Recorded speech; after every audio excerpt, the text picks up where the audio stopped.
পুরনিয়োগ দুর্নীতি মামলায় ইডি দফতরে হাজিরা দক্ষিণ দমদম পুরসভার সচিবের। পুরসভার সচিব প্রসূন সরকারের সঙ্গে ছিলেন আইনজীবী। ইডি সূত্রে খবর, এই পুরসভায় বেআইনি নিয়োগ নিয়ে তাকে জিজ্ঞাসাবাদ করা হবে। কিছুদিন আগে পুরনিয়োগ দুর্নীতি মামলায় একযোগে 13টি জায়গায় তল্লাশি চালায় ইডি। তাতে বেশ কিছু নথি উদ্ধার হয়েছে। বাজেয়াপ্ত নথি নিয়েও জিজ্ঞাসাবাদ করা হবে প্রসূন সরকারকে। তার বয়ান রেকর্ড করা হবে বলে জানা যাচ্ছে ইডি সূত্রে।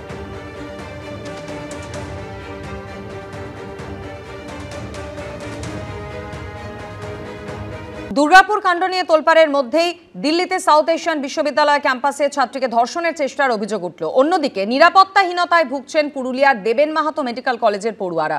ওই কলেজের যে ক্যাম্পাসে ক্লাস করানো হয়, চিকিৎসা পরিষেবা দিতে তার থেকে 7 কিলোমিটার দূরের ক্যাম্পাসে পড়ুয়াদের যেতে হয়।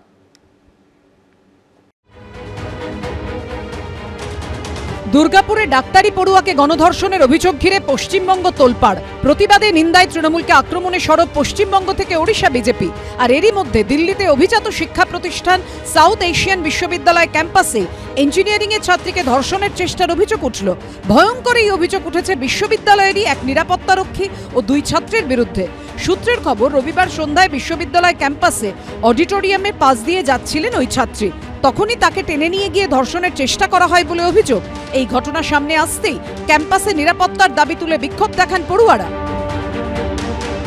যে গেটটা আমরা এই মুহূর্তে দেখতে পাচ্ছি, গেটের উপর পোস্টার লাগিয়ে রেখেছেন ছাত্ররা, উই ওয়ান্ট জাস্টিস, এবং জাস্টিস চাই, এবং যারা দোষী তাদের বিরুদ্ধে ব্যবস্থা নেওয়া হোক। কেন কি এখন অবধি কাউকে অ্যারেস্ট করা হয়নি? দাবি করছেন এখানকার ছাত্ররা কি যারা দোষী তাদের বিরুদ্ধে ব্যবস্থা নিতে হবে। Matter is under investigation.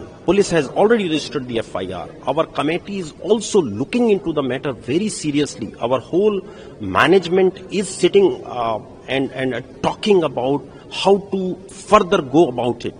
So the minute we will come to know of the culprit in the incident, immediate action will be initiated. দিল্লিতে বর্তমানে বিজেপির সরকার, কিন্তু দিল্লি পুলিশ কেন্দ্রীয় স্বরাষ্ট্রমন্ত্রকের অন্তর্গত, যার মাথায় খোদ অমিত শাহ। আর তাই খোদ রাজধানীর বুকে বিশ্ববিদ্যালয়ের ক্যাম্পাসের মধ্যে এই ধরনের ভয়ঙ্কর অভিযোগ ওঠায় দিল্লির আইন শৃঙ্খলা পরিস্থিতি নিয়ে প্রশ্ন উঠেছে। অভিযুক্তদের এখনো শনাক্ত করা যায়নি, তাদের খোঁজে তল্লাশি চলছে।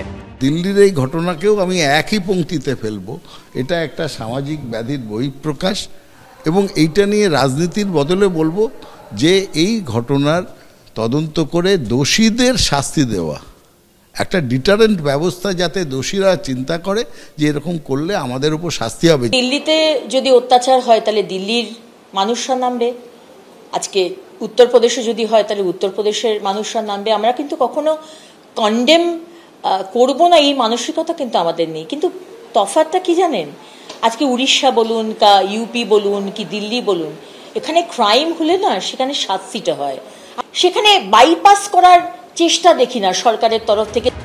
দিল্লি থেকে দুর্গাপুর, নারী নিরাপত্তা নিয়ে যখন বারবার প্রশ্ন উঠছে, নিরাপত্তাহীনতায় ভুগছেন পুরুলিয়ার দেবেন মাহাতো মেডিকেল কলেজের পড়ুয়ারা। এই কলেজের হাতোয়াড়া ক্যাম্পাসে ক্লাস হয়, এখানেই রয়েছে হস্টেল, কিন্তু মেডিসিন, সার্জারি, অর্থোপেডিক, এমার্জেন্সি সহ একাধিক বিভাগ রয়েছে পুরুলিয়া শহরের ক্যাম্পাসে। চিকিৎসা পরিষেবা দিতে সেখানেই যেতে হয় ইন্টার্ন চিকিৎসকদের।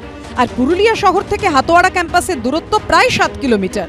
ফলে রাত বিরেতে যাতায়াত করতে সমস্যায় পড়েন চিকিৎসক পড়ুয়ারা।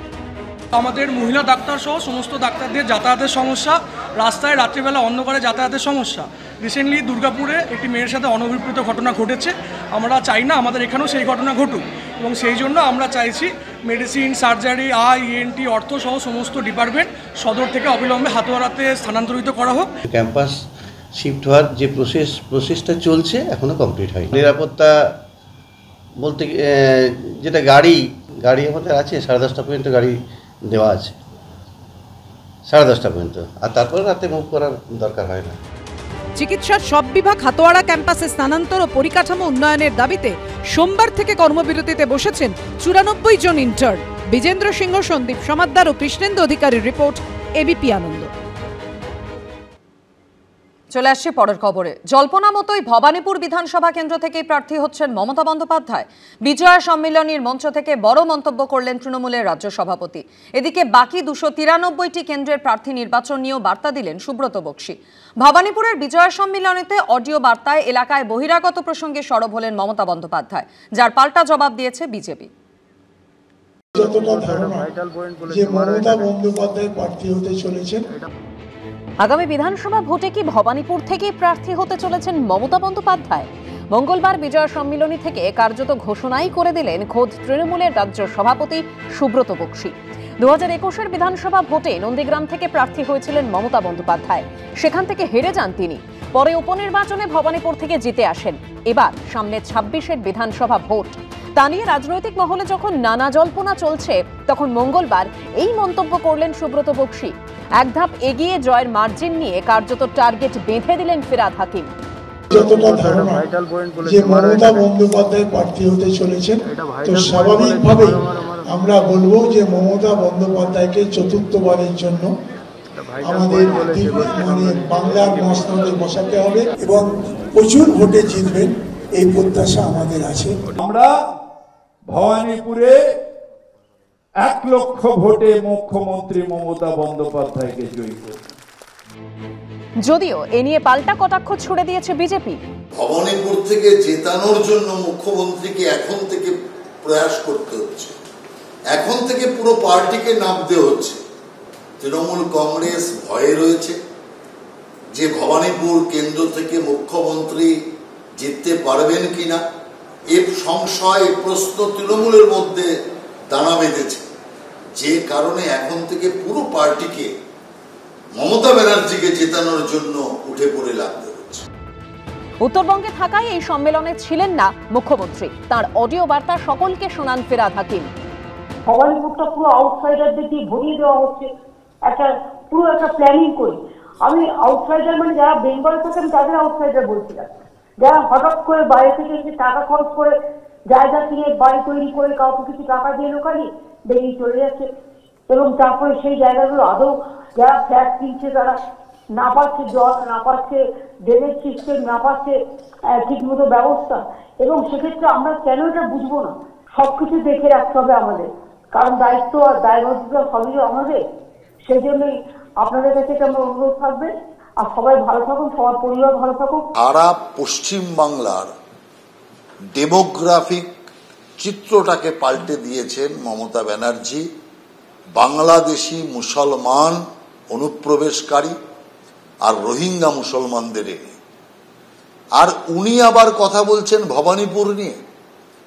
সারা পশ্চিম বাংলার সামগ্রিক চিত্র ধর্মীয় আধারে পরিবর্তন করে দিয়েছেন।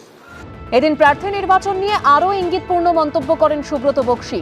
তো নির্বাচনের আঙিনায় দাঁড়িয়ে যদি কারোর সাথে কোনো বিরোধ থাকে, আমি সকলকে অনুরোধ করব, আমরা যতটা চেষ্টা করব যে নিজের ঐক্যবদ্ধতাকে বজায় রেখে আমরা যাতে পারস্পরিক নিজেদের মধ্যে রিলেশন তৈরি করতে পারি।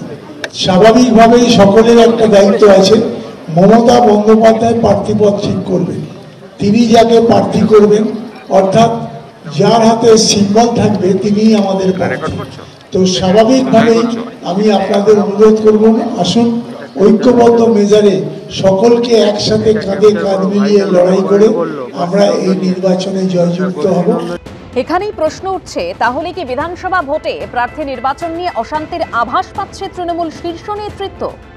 কৃষ্ণেন্দু অধিকারী ও দীপক ঘোষের রিপোর্ট, এবিপি আনন্দ।